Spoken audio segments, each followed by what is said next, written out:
छलांग लगा लेता है, भविष्य की तरफ उड़ान भरता है और फिर भी ये प्रेजेंट को छोड़ देता है। कहने का भाव ये है कि मन जब अतीत में सोचता है, भूतकाल में जाता है, तो तब भी ये प्रेजेंट को छोड़ देता है, वर्तमान को छोड़ देता है। और जब ये चंचल और चलायमान मन भविष्य की सोचता है, तो तब भी ये वर्तमान को छोड़ देता है।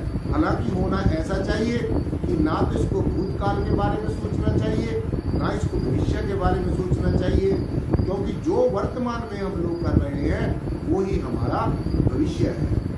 तो इसलिए जो बीत गया है उसके बारे में चिंतन करना एक नासमझी वाली बात है। तो इसलिए साधुसंगत जी, मन के जो विषय है वो बाहर से ही प्राप्त होते हैं, संसार से ही प्राप्त होते हैं। और मन अतीत की यादों में, भूतकाल की स्मृतियों में, अनेकों प्रकार की शंकाओं में, संशय में, डाउट्स में, भ्रांतियों में, डिफरेंसेस में, ये जो जितने भी हैं, ये जितने भी ये उथल पुथल है, ये जैसे समुद्र में ज्वार भाटा आता है। जैसे समुद्र में आपने पढ़ा होगा, सुना होगा, और नहीं सुना तो मैं बता दूं, समुद्र के अंदर एक ज्वार भाटा आता है, और जब ज्वार भाटा आए तो समुद्र की लहरें ऊपर की तरफ बहुत ऊंचे ऊंचे तक जाती हैं, और जितने भी जीव समुद्र में रहते हैं वो सारे परेशान हो जाते हैं, विचलित हो जाते हैं। तो ठीक इसी प्रकार से इस मन के अंदर भी इन सब चीज़ों का जो मैंने आपको बताई है कि तरह तरह की इसमें जो शंकाएं हैं, संशय हैं, भ्रांतियां हैं, और जो अतीत की यादें हैं, भूतकाल की स्मृतियां हैं, जो भविष्य की स्मृतियां हैं, भविष्य के बारे में सोचना है, चिंतन करना है। क्योंकि जब ये अतीत में जाता है तो तब ये वर्तमान को छोड़ देता है, प्रेजेंट को छोड़ देता है, और जब साधुसंगत जी ये भविष्य के बारे में सोचता है तो तब भी ये वर्तमान को छोड़ देता है। और जैसे इसके पास से वर्तमान छूटता है तो फिर ये विचलित हो जाता है। तो जिस प्रकार से समुद्र के अंदर ज्वार भाटा आता है, तो इसीलिए इसी प्रकार से मन के अंदर भी तरह तरह की जो भ्रांतियां के ज्वार भाटे की तरह ये उमड़ते रहते हैं, हर समय उथल पुथल हो जाती है। प्रशंसा और निंदा मन के दो छोर हैं। जैसे नदी के दो किनारे होते हैं, जैसे नदी के दो किनारे होते हैं, नदी के जैसे दो किनारे होते हैं, ऐसे ही मन के भी दो किनारे होते हैं, दो छोर होते हैं। और वो दो छोर कौन कौन से हैं? जो मन के जो साधुसंगत जी प्रशंसा है, जब ये अपनी प्रशंसा सुनता है, जब लोग इसकी प्रशंसा करते हैं तो ये मन फिर बहुत फूलता है, फिर ये बहुत हर्ष मनाता है, खुशी मनाता है कि मेरी प्रशंसा हो रही है। एक तो छोर ये है। दूसरा छोर ये है, दूसरा किनारा ये है, जब निंदा होती है, जब निंदा होती है तो फिर ये मन विचलित होता है। तो ये दोनों ही, जो निंदा है और जो प्रशंसा है, ये हमारे चंचल और चलायमान मन के दो छोर हैं, और मन दोनों का ही मजा लेता है।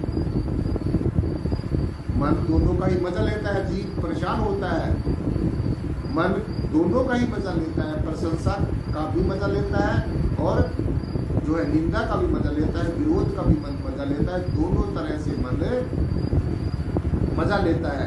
तो इसलिए मन दोनों ही तरह से साधुसंगत आनंद मनाता है। तो मन और आत्मा को अच्छी तरीके से समझना है कि ये जो मन और आत्माओं का जो प्रभाव है, मन का और आत्मा का जो प्रभाव है साधुसंगत जी, ये मनुष्य के अंदर और बाहर सारे समाज के ऊपर पड़ता है। मन का और आत्मा का प्रभाव हमारे बाहर के जीवन में भी पड़ता है और अंदर के जीवन में भी पड़ता है। इसलिए ये भली बात ही हमने समझना है साधुसंगत जी कि मन का जो प्रभाव है वो हमारे ऊपर दोनों तरह से पड़ता है, अंदर भी पड़ता है, बाहर भी पड़ता है, और हमारे जीवन में इसका पूरे का पूरा प्रभाव पड़ता है। इसलिए साधुसंगत जी ये समझना होगा, ये इसी मन को सुधारना होगा। मन को सुधारना होगा, चेतन को जड़ से अलग समझने और समझाने का निरंतर प्रयास करना है। मन को समझाने के लिए, रिझाने के लिए, इसको एक जगह पर स्थिर करने के लिए, उसको सुधारने के लिए आत्मा के आधार पर इसको सुधारना होगा। आत्मा के आधार पर सुधारना होगा। चेतन को जड़ से अलग समझने और समझाने का निरंतर प्रयास करना होगा। जब तक मन के दृष्टि, प्रवृत्ति और दृष्टिकोण में परिवर्तन नहीं होगा साध संगत जी, तब तक भक्ति मार्ग में, आध्यात्मिक जीवन में सफलता नहीं मिल सकती है। तो जब तक अंतःकरण में परिवर्तन होगा तब तक बाहर का परिवर्तन नहीं होगा। जब तक अंतर में परिवर्तन नहीं होगा तब तक बाहर का परिवर्तन नहीं होगा। उल्टा अहंकार बढ़ता चला जाता है। इसलिए आंतरिक चेतना और अपने स्वभाव में परिवर्तन लाना ही जीवन का चहुमुखी विकास है। अपने आंतरिक चेतना और अपने स्वभाव में परिवर्तन लाना ही जीवन का चहुमुखी विकास है और विकास का सहज और सटीक उपाय है।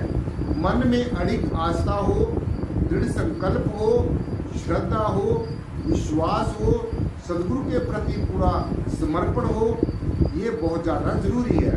परंतु याद रहे, एक बात हमेशा के लिए याद रखनी है कि मन में जो आस्था है, मन में जो श्रद्धा है, वो जीवंत होनी चाहिए साध संगत जी, वो मुर्दा नहीं होनी चाहिए। वो जो आस्था है, श्रद्धा है, विश्वास है, वो जीता होना चाहिए, मरा हुआ नहीं होना चाहिए, जीवंत होना चाहिए, मुर्दा नहीं होना चाहिए। लेकिन दुख की बात ये है, हैरानी की बात ये है कि आज के पदार्थवाद में, भौतिकवाद में, स्वार्थवाद के चलते दौर में ज़्यादातर मनुष्य भ्रमित हो जाता है, संशयों और शंकाओं से ज़्यादा घिर गया है। अज्ञानता, अंधविश्वास, कल्पनाओं से, मूढ़ मान्यताओं से साध संगत जी आज का जो जीव है वो ज़्यादा परेशान है और इसमें उल्टा ज़्यादा से ज़्यादा उच्चता ही जा रहा है। और ये जो विषय है ये बहुत ही गंभीरता से विचार करने का विषय है। तो जब समाज के अंदर ऐसी समस्या फैल रही हो और व्यवहारिक दृष्टि से, ज्ञान और विवेक की दृष्टि से फिर विचार मंथन करना बहुत ज़्यादा जरूरी हो जाता है। जब मन को आनंद मिलता है, सुकून मिलता है, सुख मिलता है, शांति मिलती है, जब आत्मा का अपने निज स्वरूप का जो ज्ञान का जो रंग है इसके ऊपर चढ़ता है, फिर मन को साध संगत जी पता चलता है कि वास्तव में आत्मा का ज्ञान और आत्मा का जो बोध है वो ही मेरा परम हितैषी है। तो इसलिए ये मन को बड़ी भांति समझाना है। और मन की जो खुराक है वो आत्मा का ही आनंद है। मन की जो खुराक है वो आत्मा का आनंद है, ऐश्वर्य है, और यह दोनों आत्मा से ही मिल सकते हैं। इसके अलावा दूसरा विकल्प नहीं है। तो इसीलिए साध संगत जी आत्मा के आधार पर मन को इस तरीके से सुधारना होगा, आत्मा के आधार पर, आत्मा के ज्ञान के आधार पर, निज स्वरूप के ज्ञान के आधार पर, निज स्वरूप के बोध के आधार पर ही इसको साध संगत जी सुधारा जा सकता है। मन को मन के आधार पर नहीं सुधारा जा सकता। इसको मन को एहसास कराना है, ये इसको समझाना है, इसको रिझाना है कि हे मन, तेरे ऊपर भी एक और शक्ति बैठी है जो कि आत्मा है। अब ये इस काल की माया में भूला हुआ है, अपने स्वरूप को भूला हुआ है, अपने निज धाम को भूला हुआ है, अपने घर को भूला हुआ है। तो इसलिए साथ समझिए, बड़ी बात ही हम सबने समझ लेना चाहिए कि हम यहाँ के वासी नहीं है, यहाँ के हम रहने वाले नहीं है। हमारा जो निज लोक है, हमारा जो आत्मलोक है, जो परमात्मा लोक है, जहाँ से ये हमारी आत्मा आई है, इसका आत्मलोक और ये जहाँ की रहने वाली है, ये इस नश्वर शरीर को छोड़कर, इस जड़ शरीर को छोड़कर और इस शब्द धर्म के साथ जुड़कर ये अपने आत्मलोक में पहुँच सकती है। जीते जी हम इस रहस्य को सुलझा सकते हैं, जीते जी इस रहस्य को समझ सकते हैं। लेकिन मन के समझाने और समझने से, मन के रिझाने से, मन को ये एहसास कराने की देख मना, तेरे ऊपर भी एक दिव्य दिव्य शक्ति बैठी है, जो आत्म सत्ता है, जो परम चैतन्य का अंश है, जो इस जय श्री प्रियतम निर्गुणाकार सर्वाधार विश्वाधार परम तत्व का अंश है, जो अजर है, अविनाशी है। जब इस जीव को यह एहसास करा दिया जाएगा, जब इसको मन प्रशासन लगी बनी पता चल जाएगा कि मेरा जो असली धाम है, मेरा जो असली लोक है वो कौन सा है, मन में और आत्मा में शासन की एक सामंजस्य हो जाएगा। और जब ये चेतना जड़ से अलग होगी, चेतना को जड़ से अलग समझने और समझाने का निरंतर प्रयास करना है, जैसे मैंने आपको बताया है। जड़ को अलग समझना है, चेतन को अलग समझना है। इन पांचों तत्व जो हमारे हैं, ये पृथ्वी जलवायु अग्नि और आकाश से जो मिलकर बने हैं, ये मैंने आपको बहुत बार बताया कि ये पांचों तत्व जड़ हैं। ये शरीर जिन तत्वों से मिलकर बना है, ये पांचों तत्व जड़ है। जब तक इनके अंदर चेतन तत्व नहीं है, जब तक आत्म तत्व नहीं है, तो इसलिए आत्मा के आधार पर इसको मन को समझाना होगा। ये आत्मा के आधार पर, आत्मा के ज्ञान के आधार पर, निज स्वरूप के आधार पर, निज स्वरूप के ज्ञान के आधार पर, अपने आप को जानने की जो विद्या है, जो आत्मा जानने की जो आपको ज्ञान बताया है, इसके ऊपर शासन ये समझने और समझाने का निरंतर प्रयास करना होगा। और तभी इस मन की जो दृष्टि है, दृष्टि के साथ में जो दृष्टिकोण है, मन की जो प्रवृत्ति है, इससे ये प्रवृत्ति से भी निवृत्ति होगा, इससे फिर ये निजात पालेगा, छुटकारा पालेगा। तो जब दृष्टि बदलेगी, जो साथ में दृष्टिकोण भी बदलेगा। जब बाहर का सुधार होगा तो अंदर का भी होगा। तो पहले अंदर का सुधार जब होगा तभी बाहर का सुधार होता है, क्योंकि अंदर में जो चल रहा है, अंतःकरण में जो चल रहा है, वैसे से ही हम, जैसा हमारा अंतःकरण में उथल पुथल होते हैं, विचारों की उथल पुथल होती है, वैसे ही हमारे विचार बन जाते हैं। और जैसे हमारे अंतःकरण में विचार हैं, वैसे ही विचार हमारे मुखमंडल पर आते हैं। और जैसे मुखमंडल पर आते हैं साथ संगत जी, वैसे ही फिर बाहर बोल दिए जाते हैं। और जैसे विचार बाहर बोले जाते हैं, वैसा सही हम सबके अंतर में से जो विचार आते हैं, जो उद्गार उठते हैं, उसका हमारे बाहर के जीवन पर बहुत प्रभाव पड़ता है, हमारे अपने जीवन पर भी बहुत प्रभाव पड़ता है, और सारे समाज के ऊपर भी प्रभाव पड़ता है। इसलिए ये हमने भली भांति समझना है साथ संगत जी कि अपने मन को, जो हमारा बिचौलिया है, जो मन आत्मा के और परमात्मा के बीच में एक बिचौलियों का काम करता है, तो इसको जड़ से अलग समझने और समझाने का निरंतर अभ्यास करना है। जड़ को अलग समझना है, चेतन को अलग समझना है, तो तभी इसकी मन की दृष्टि भी बदलेगी, दृष्टि के साथ दृष्टिकोण बदलेगा, प्रवृत्ति बदलेगी, और फिर परिवर्तन जरूर होगा। बाहर का भी परिवर्तन होगा और अंदर का भी परिवर्तन होगा। तो आध्यात्मिक जीवन में तभी शासन की सफलता मिल सकती है। तो इसलिए क्लास में ज़्यादा से ज़्यादा आना है, क्योंकि आजकल जो मन का विषय चल रहा है, ये मन का विषय साधक को, जिज्ञासु को समझना बहुत ज़्यादा जरूरी है। जिसका मन समझ गया, रीझ गया, बुझ गया, समझा लिया, तो फिर उसको और कुछ करने की जरूरत नहीं पड़ेगी। इसलिए मन के हारे हार है, मन के जीते जीत, परमात्मा को पाइए, मन की ही प्रतीक। अगर मन हार गया तो हार हो जाएगी, अगर अपना मन जीत लिया तो मन जीते जग जीत। हमारे गुरुओं ने कहा है कि मन को जीतने से जग को जीता जा सकता है, जग को जीतने से मन को नहीं जीता जा सकता।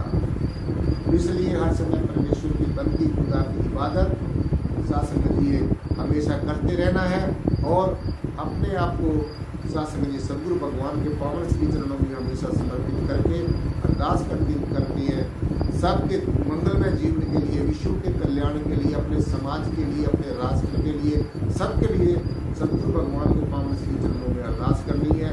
इस जय श्री प्रियतम निराकार परमेश्वर का जब अनुग्रह प्राप्त हो जाएगा, सदगुरु की पावन आशीष और आशीर्वाद प्राप्त होगा, तो निश्चय ही हमारे जीवन का उद्धार होगा, सुधार होगा। सहज सहज रे मना, सहज सहज सब कुछ होए। माली सींचे 100 गड़ा रुत आवे फल होए। तो माली के सींचने से, पौधे की जड़ों में ज़्यादा पानी डालने से, खाद डालने से वो जल्दी बड़ा नहीं हो जाता। प्रकृति ने एक अपना नियम बनाया हुआ, एक विधान बनाया हुआ, इसलिए जो दुख आता है वो भी कुछ हमें सीखने के लिए आता है, सिखाने के लिए आता है। तो इसलिए शास्त्र की दुखों में घबराना नहीं है, सुखों में ज़्यादा विचलित नहीं होना है, सुख पाकर ज़्यादा अहंकार नहीं करना है और दुखों में ज़्यादा विचलित नहीं होना है। परमेश्वर का हमेशा शुक्रिया अदा करते रहना है, सुमिरन करते रहना है। हरि का सुमिरन सबसे ऊंचा, हमारे गुरु रहमों ने कहा कि परमेश्वर का सुमिरन से ऊंची कोई चीज़ नहीं है। परमेश्वर से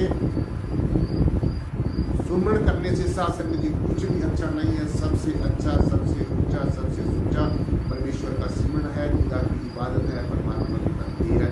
इसलिए सबके सर्व मंगलमय जीवन की कामना करते हुए और ये उम्मीद करते हुए कि आप लोग सब शास्त्र में इस ज्ञान चर्चा को घर जाकर फिर सुनेंगे, अपने जीवन में धारण करेंगे। इन्हीं शब्दों के साथ आज की जो ज्ञान चर्चा ये पर संपन्न होती है।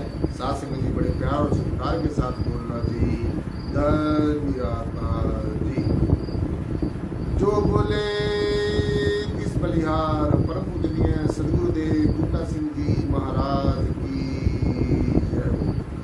जो बोले किस बलिहार परम पूजनीय सदगुरुदेव बूटा सिंह जी महाराज की जय हो। जो बोले किस बलिहार परम पूजनीय सदगुरुदेव मेहताब सिंह जी महाराज की जय हो। जो बोले किस बलिहार परम पूजनीय सदगुरुदेव लक्ष्मण सिंह जी महाराज की जय हो। जो बोले किस बलिहार परम पूजनीय सदगुरुदेव प्रियपन्नाथ जी महाराज की जय हो।